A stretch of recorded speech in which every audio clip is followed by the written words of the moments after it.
ഇതേ ഇച്ചിരി ഗ്രീൻ പീസും കടലയും കൂടെ ഒന്ന് കുതിർത്ത് എടുത്ത് വെച്ചതാണ്. ഒരു 6 മണിക്കൂർ കുതിർന്ന കടലയും ഗ്രീൻ പീസുമാണ് ഇത്.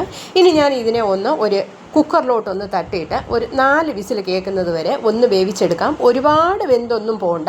ഞാനൊരു സാധനം ഉണ്ടാക്കാൻ പോവുകയാണ്. നിങ്ങൾ ഈ വീഡിയോ അവസാനം വരെ കണ്ടാലേ നിങ്ങൾക്കിത് മനസ്സിലാകത്തുള്ളൂ ഇത് എന്താണെന്നുള്ളത്. അപ്പോൾ ഞാനിതൊന്ന് ഇച്ചിരി വെള്ളം ഒരു ഗ്ലാസ് വെള്ളവും ഒഴിച്ച് ഒരല്പം ഉപ്പും കൂടെ ഇട്ടിട്ട് ഒരു 4 വിസിൽ കേൾക്കുന്നത് വരെ ഒന്ന് വേവിച്ചെടുക്കാം. പിന്നെ നിങ്ങളുടെ കുക്കറിൻ്റെ ഇതുപോലെ ഇരിക്കും. ഒരുപാട് വെന്ത് കുഴഞ്ഞു പോകേണ്ട ആവശ്യമില്ല. കടലയും ഗ്രീൻ പീസും ഒന്നും ഒരുപാട് വെന്ത് കുഴഞ്ഞു പോകേണ്ട ആവശ്യമില്ല. അപ്പോൾ ഇതൊന്ന് ഗ്യാസിലോട്ടൊന്ന് വയ്ക്കാം. ഒരു 4 വിസിൽ കേൾക്കട്ടെ. ആ സമയം വേറെ കുറച്ച് സാധനങ്ങൾ നമുക്ക് ഉണ്ടാക്കിയെടുക്കാം. അതെന്തൊക്കെയാണെന്ന് ഞാൻ കാണിച്ചു തരാം. ഒരു സവാള, ഒരു ക്യാരറ്റ്, ഒരു തക്കാളി, അല്പം വെള്ളരിക്ക, പിന്നെ ഇച്ചിരി മല്ലിയില ഇച്ചിരി കൂടുതലിടുന്നത് നല്ലതാണ് കേട്ടോ. പിന്നെ ഇതിൻ്റെ കൂടെ പച്ചക്കറികൾ എന്ത് വേണമെങ്കിലും ഇടാം, ബീൻസ് ഇടാം, ഇതൊക്കെ ഇടാം. അപ്പോൾ ഇതൊക്കെ നമ്മൾ വേവിക്കുന്നില്ല, പച്ചയ്ക്കാണ് ഇടുന്നത്. അതുകൊണ്ട് നമുക്ക് ആവശ്യമുള്ള സാധനങ്ങൾ മാത്രം ഇട്ടാൽ മതി. അപ്പോൾ ഇതൊന്ന് അരിഞ്ഞെടുക്കാം.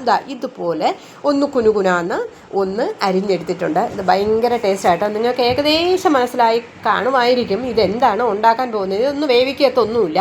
അപ്പോൾ നിങ്ങൾക്ക് മനസ്സിലാക്കാൻ പറ്റുമോ ഇതെന്താണെന്ന്.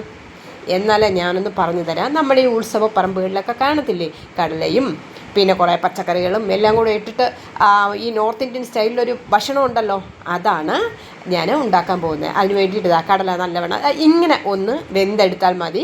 ഇതാണ്ടോ, ഇത്രയും വെന്താൽ മതി. ഒരുപാട് വെന്ത് ചീഞ്ഞു പോകേണ്ട ആവശ്യമില്ല.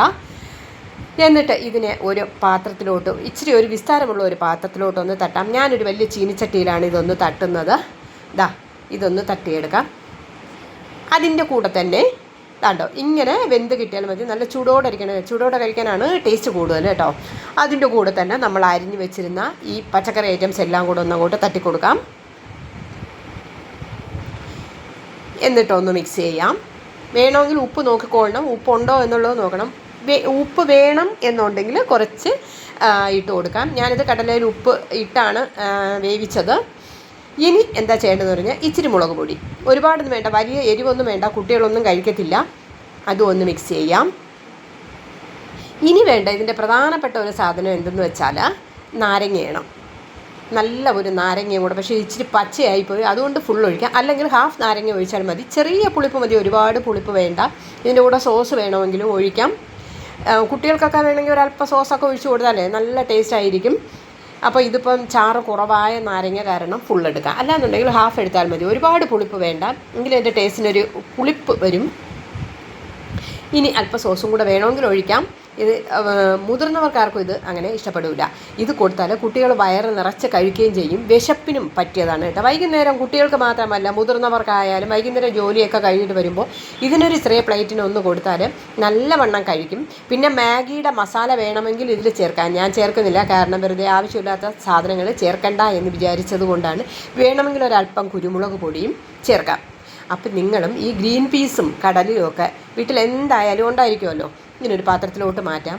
അതൊക്കെ ഉള്ള സമയത്ത് ഇങ്ങനെ ഒരെണ്ണം ഉണ്ടാക്കി കൊടുക്കണം കേട്ടോ. കുട്ടികളൊക്കെ എന്ന് പറയുമ്പോൾ ഈ ഒരു പാത്രം കഴിച്ചിട്ട് ഓടി അവർ പൊയ്ക്കോളും. കുട്ടികൾ മാത്രമല്ല മുതിർന്നവർക്കായാലും അറിയാമല്ലോ, ഇതിൻ്റെ വൈറ്റമിൻസൊക്കെ അറിയാലോ. എല്ലാ വൈറ്റമിൻസും ഉള്ളതാണ് ഈ പരിപ്പ്, കടല, പയർ, ഇതിലെല്ലാം. അത് പ്രത്യേകം നമ്മൾ പറയേണ്ട ആവശ്യമില്ലല്ലോ.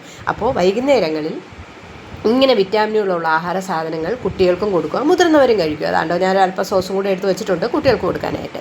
അപ്പോൾ പറഞ്ഞതുപോലെ എനിക്കതിൻ്റെ പേരെന്താണെന്ന് അറിയത്തില്ല കേട്ടോ, അതുകൊണ്ടാണ് ഞാൻ പേര് പറയാത്തത്. അപ്പോൾ നിങ്ങളും ഇതുപോലെ ഒന്ന് ഉണ്ടാക്കി കുട്ടികൾക്കൊക്കെ ഒന്ന് കൊടുത്തു നോക്കണം. അപ്പോഴേ അറിയാൻ പറ്റുള്ളൂ കുട്ടികൾ എന്ത് സന്തോഷത്തോടെയാണ് ഇത് കഴിക്കുന്നത്. നമ്മൾ വെറുതെ 10-50 രൂപ ഒക്കെ കൊടുത്തിട്ട് കുഞ്ഞ് പ്ലേറ്റ് വാങ്ങിച്ച് കഴിക്കുന്നതല്ലേ. അപ്പോൾ അതിൻ്റെ ഒന്നും ആവശ്യമില്ല, നമുക്ക് തന്നെ ഇത് വീട്ടിലുണ്ടാക്കിയെടുക്കാം. Okay, by.